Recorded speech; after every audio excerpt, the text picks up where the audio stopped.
আছে না নাই? আল্লাহ যদি সমস্ত মানুষকে 1 সেকেন্ডের ভিতরে ক্ষমা করে দেয়, আল্লাহর কাছে প্রশ্ন করার কেউ আছে? আল্লাহর কাছে জিজ্ঞেস করার কেউ আছে? বেটু দেওয়ার কেউ আছে? আল্লাহু আকবার। লা জিদ্দা ওয়ালা নিদ্দা ওয়ালা হাদ্দা লিমাওলা আল আনা কামা কানা ওয়ালাম ইয়ালকা জাওয়ালা আল আনা কামা কানা ওয়ালাম ইয়ালকা জাওয়ালা লা মিসলা ওয়ালা কুফুয়া ওয়ালা শিবাহা লিমাওলা লা ওয়ালিদালা ওয়ালাদা ওয়ালা আম্মালা খালা লা ওয়ালিদালা ওয়ালাদা ওয়ালা আম্মালা খালা। আমার আল্লাহ যত বড় গুনাহ হোক না কেন আপনি তওবা করবেন, আমার আল্লাহ ক্ষমা করে দিবেন। মূসা আলাইহিস সালাতু ওয়াস সালাম ওই নারীকে বলেন, ও নারী, তুমি জিনা করেছো, তুমি তওবা করবা, আমার আল্লাহ ক্ষমা করে দিবেন। এবার নারী বলেন, মূসা আরো কথা আছে, আমি শুধু জিনা করেছি তা নয়, এই জিনার কারণে আমি গর্ভবতী হয়ে গিয়েছি। মূসা আলাইহিস সালাতু ওয়াস সালাম বলেন, কোনো সমস্যা নাই, তুমি তওবা করবা, গর্ভকে হেফাজত করবা, গর্ভ তুমি প্রসব করবা, তোমার সন্তানের কোনো অপরাধ নেই, তুমি তওবা করবা, আল্লাহ মাফ করে দিবেন। সন্তানটাকে সুন্দরভাবে লালন পালন করবা, কোনো সমস্যা নেই। এবার নারী বলে, মূসা আমার কথা এখনো শেষ হয়নি। এরপরে নারী বলেন, মূসা আমি জিনা করেছি, আমি গর্ভবতী হয়েছি, সেই গর্ভ আমি প্রসব করেছি, শুধু প্রসব করেছি তা নয়, আমি নিজের লজ্জাকে ঢাকবার জন্য, নিজের সম্মানকে রক্ষা করবার জন্য ওই বাচ্চাটাকে আমি গলা টিপে হত্যা করে দিয়েছি। নাউযুবিল্লাহ, জোরে বলেন।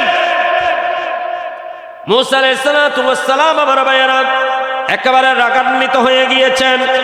মূসা আলাইহিস সালাতু ওয়াস সালাম বেশির রাগী পয়গম্বর ছিলেন। রাগী মানে কোন ধরনের রাগী? অন্যায় সহ্য করতে পারতেন না। আমার ভাইয়েরা, আম্বিয়া একরামের রাগ হয়। কখন রাগ হয়? অন্যায় দেখলে রাগ হয়, অন্যায় তারা সহ্য করতে পারেন না। আউলিয়া একরামের রাগ হয়, গুনাহ দেখলে রাগ হয়, অন্যায় দেখলে রাগ হয়। আমিয়া অন্যায় দেখলে রাগ করা, এটা আম্বিয়া একরামের সুন্নত, এটা আউলিয়া একরামের সুন্নত, এটা বৈধ, এটা জায়েজ। শুধু জায়েজ নয়, এটা প্রত্যেক মুমিনের থাকতে হবে। অন্যায় দেখব, সাথে সাথে মাথা গরম হয়ে যেতে হবে, ঠিক কিনা? জোরে বলেন আল্লাহু আকবার। আমার ভাইয়েরা, হযরত মূসা আলাইহিস সালাতু ওয়াস সালাম তখন বলেন, এই তুমি এখান থেকে বিতাড়িত হয়ে যাও, তোমার তওবা নেই। নাউযুবিল্লাহ বলেন। তুমি এত বড় অপরাধ করেছো, তুমি ব্যভিচারী করেছো, আল্লাহ তওবা করতে তুমি আল্লাহ মাফ করে দিতেন। তুমি গর্ভধারণ করেছো, আল্লাহ মাফ করে দিতেন। তুমি প্রসব করেছো, সন্তান লালন পালন করতা, আল্লাহ মাফ করে দিত। তুমি সেটাকে হত্যা কেন করলা? আল্লাহ বড় নারাজ হয়ে গিয়েছে, তোমার তওবা নেই, যাও এখান থেকে বিতাড়িত হয়ে যাও। আমার ভাইয়েরা, হযরতে মূসা আলাইহিস সালাতু ওয়াস সালাম ওই মেয়েটাকে ঘর থেকে বের করে দিলেন। বের করে দেওয়ার পর এবার হযরত আল্লাহ পাক পরওয়ারদিগার আলম জিবরাইল আলাইহিস সালাতু ওয়াস সালামকে পাঠিয়ে দিলেন। জিবরাইল আলাইহিস সালাতু ওয়াস সালাম এসে মূসা আলাইহিস সালাতু ওয়াস সালামের কাছে প্রশ্ন করেন, ও মূসা, তুমি এত বড় কাম কিভাবে করলা? একজন আল্লাহর বান্দা নারী তোমার কাছে তওবা করতে এসেছে, তুমি তাকে কেন তওবার নসিহত করলা না? তাকে কেন ঘর থেকে বিতাড়িত করলা? হযরতে মূসা বলেন, জিবরাইল, তুমি তো জানো না সে ব্যক্তি কত বড় গুনাহগার, সেই নারী কত বড় গুনাহগার। সেই নারী জিনা ব্যভিচারী করেছে, সেই নারী গর্ভধারণ করেছে, সেই নারী প্রসব করেছে, প্রসব করার পর সেই সন্তানটাকে গলা টিপে হত্যা করেছে। এত বড় পাপী আমি কিভাবে সহ্য করব? তাকে ঘর থেকে বের করে দিয়েছি।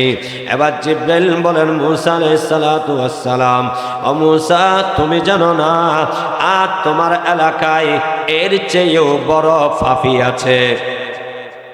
ওই নারীর চেয়েও তোমার এলাকায়, তোমার সমাজে আরো বড় পাপী আছে। নাউজুবিল্লাহ বলেন, আরো বড় পাপী। মুসা আলাইহিস সালাতু ওয়াস সালাম আশ্চর্য হয়ে গেলেন, আমার জানা মতে তো এর চেয়ে বড় পাপী আর হতে পারে না, যে ঠান্ডা মাথায় একটা ছোট্ট শিশুকে গলা টিপে হত্যা করেছে। এর চেয়ে বড় পাপী কিভাবে হতে পারে? সে তো জানাবে বিচারই করেছে, সে তো গর্ভধারণ করেছে, সে তো সন্তান প্রসব করেছে, সে আবার সন্তানটাকে হত্যা করেছে। এত বড় পাপী, এর চেয়েও বড় পাপী কিভাবে হতে পারে? এবারে জিব্রাইল বলেন, মুসা, এর চেয়েও বড় পাপী ওরা যারা নামাজ ছেড়ে দেয়। নাউজুবিল্লাহ, জোরে বলেন। আমার ভাইরা, কেন এক আল্লাহর বান্দা এক ওয়াক্ত নামাজ ছেড়ে দিল, একবার কবিরা গুনাহ করলো, দুইবার ছেড়ে দিল, দুইবার কবিরা গুনাহ, দৈনিক 5 বার 5 ওয়াক্ত নামাজ ছেড়ে দিয়েছে, একটা বিতির ছেড়ে দিয়েছে। সুতরাং আল্লাহর বান্দা দৈনিক 6 বার কবিরা গুনাহ করেছে। যদি এভাবে 1 মাস হয় আমার ভাইয়েরা, অনেকবারে আল্লাহর বান্দা কবিরা গুনাহ করেছে। যে আল্লাহর বান্দা মদ খায়, অত বেশি মদ খেয়ে কবিরা গুনাহ করে না, যত বেশি একজন বেনামাজি নামাজ ছেড়ে দিয়ে কবিরা গুনাহ করে। সেজন্য আমার ভাইয়েরা, আল্লাহকে ভয় করেন, নামাজ ধরেন, আল্লাহকে ভয় করেন, মসজিদে ফিরে আসুন, আল্লাহকে ভয় করেন, একটু ফিরে আসুন। আল্লাহ আমাদেরকে ডাক দিচ্ছে, কুল ইয়া ইবাদি আল্লাযীনা আসরাফু আলা আনফুসিহিম লা তাকনাতু মির রাহমাতিল্লাহ ইন্নাল্লাহা ইয়াগফিরুয যুনুবা জামিআ ইন্নাহু হুয়াল গফুরুর রহিম। আল্লাহ পাক পরওয়ারদিগার আলম বলেন, ও বান্দা, তুমি কত হাজার রাকাত নামাজ ছেড়েছো, হাজার ওয়াক্ত নামাজ ছেড়েছো, কোনো অসুবিধা নাই, একটু ফিরে আসো, তোমার জন্য আমার দরওয়াজা খোলা। জোরবান আল্লাহু আকবার, আরো জোরবান আল্লাহু আকবার। বাজা বাজা हर आँच हंसती बाजा बाजा बाजा हर आँच हंसती बाजा गर काफिरों गबरों बुत परसती बाजा इधर गहे माँ दर गहे नौ मैदीनी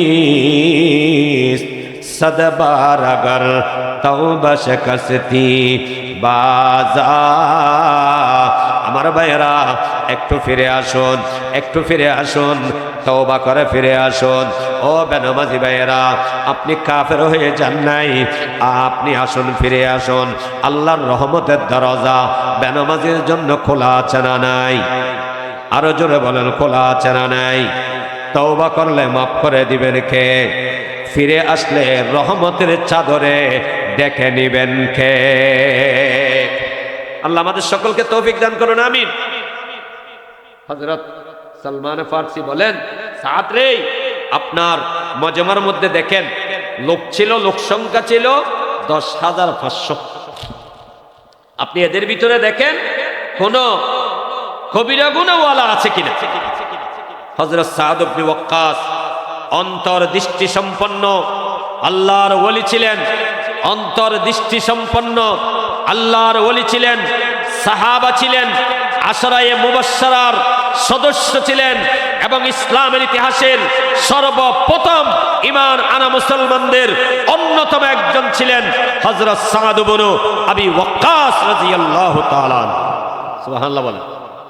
সাদ ইবনে আবি ওয়াক্কাস আমাদের দেশের মতো, আমাদের দেশের ফিরদের মতো ফির নয়। আমাদের দেশের বর্তমান যুগের 1 কোটি ফিরকে যদি এক পাল্লায় রাখা হয়, সেখানে যদি একজন সাহাবা, ছোট্ট সাহাবাকে যদি আরেক পাল্লায় রাখা হয়, সাহাবার মর্যাদা অনেক বেশি হবে না কম হবে? আরো জোরে বলেন, বেশি হবে না কম হবে? সেই ধরনের সাহাবা শুধু সাহাবা নয়, সাহাবাদের মধ্যে শ্রেষ্ঠ সাহাবা আশরায়ে মুবাশশারা, সাহাবাদের মধ্যে 10 জন সাহাবা সর্বশ্রেষ্ঠ সাহাবা। এদের মধ্যে একজন হযরত সাদ ইবনে আবি ওয়াক্কাস রাদিয়াল্লাহু তাআলা আনহু।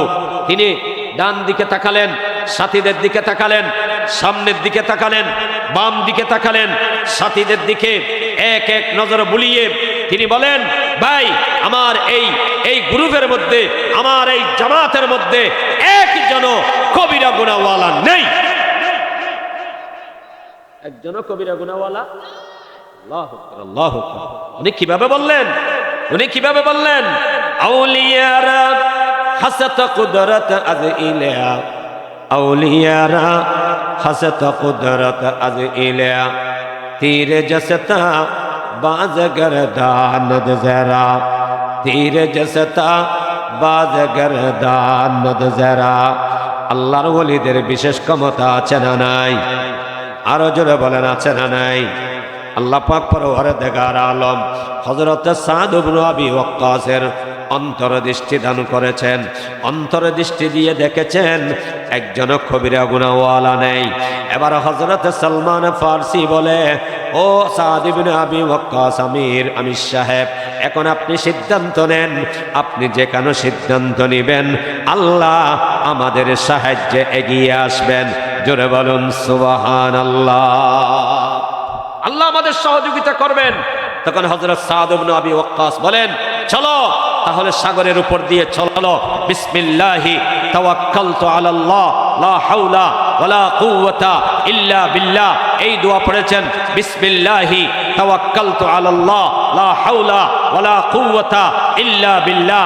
আমি আল্লাহর উপরে, আমি ওই আল্লাহর নামে শুরু করছি যে আল্লাহর উপরে আমি ভরসা করলাম, যে আল্লাহ ছাড়া আমার শক্তি নাই, যে আল্লাহ ছাড়া আমার কুদরত নাই। সুবহানাল্লাহ। মনে প্রাণে বিশ্বাস করে আল্লাহর উপরে ভরসা করে নদীতে নেমেছেন, গোড়া সহ একেবারে জুতা সহ নিজেদের সামান সহ তারা সাগর পার হয়ে গেলেন। তাদের পায়ে পানি লাগবে দূরের কথা, কাপড়ে পানি লাগবে দূরের কথা। বলা হচ্ছে যে গোড়া ওটগুলোর উপরে সওয়ার হয়েছিল, সেগুলোর কুড়িও ভিজে নাই। সুবহানাল্লাহ। আল্লাহ পাক পরওয়ারদিগার আলম তাকওয়ার ভিতরে আল্লাহ সম্মান রেখেছেন। ইন্না আকরামাকুম ইনদাল্লাহি আতকাকুম। তোমাদের মধ্যে ওই ব্যক্তি সবচাইতে সম্মানিত যার ভিতরে তাকওয়া আছে, আল্লাহর ভয় আছে। ঠিক কিনা বলেন? ইন্না আকরামাকুম ইনদাল্লাহি আতকাকুম ইন আউলিয়াউহু ইল্লাল মুত্তাকুন। আল্লাহর ওলি কারা? আল্লাহর ওলি ওরা যাদের ভিতরে তাকওয়া আছে, যাদের ভিতরে তাকওয়া আছে তাদের কোনো সমস্যা, আরো জোরে বলুন, তাদের কোনো সমস্যা নাই। মাইয়াত্তাকিল্লাহা ইয়াজআল লাহু মাখরাজা ওয়া ইয়ারযুকহু মিন হাইসু লা ইয়াহতাসিব। আল্লাহ পাক পরওয়ারদিগার আলম বলেন, যারা যারা আল্লাহকে ভয় করে, আল্লাহকে ভয় করে, ফরায়েজ ওয়াজিবাত আদায় করবে, আল্লাহকে ভয় করবে, কি আমল করবে বলেন, একটু খেয়াল করেন। আল্লাহকে ভয় করবে, আল্লাহকে ভয় করে ফরায়েজ ওয়াজিবাত আমল করবে। কি আমল করবে? ফরায়েজ বলেন, কি আমল করবে? ফরায়েজ, ফরজ নামাজগুলো আদায় করবে, ফরজগুলো আদায় করবে, ফরজ রোজা আদায় করবে, ফরজ নামাজ আদায় করবে। যদি টাকা পয়সা হয় যাকাত প্রদান করবে, যদি টাকা পয়সা হয় হজ প্রদান করবে, ফরজ আমলগুলো করবে এবং আল্লাহকে ভয় করে কবিরা গুনাহ ছেড়ে দিবে। কি ছেড়ে দিবে?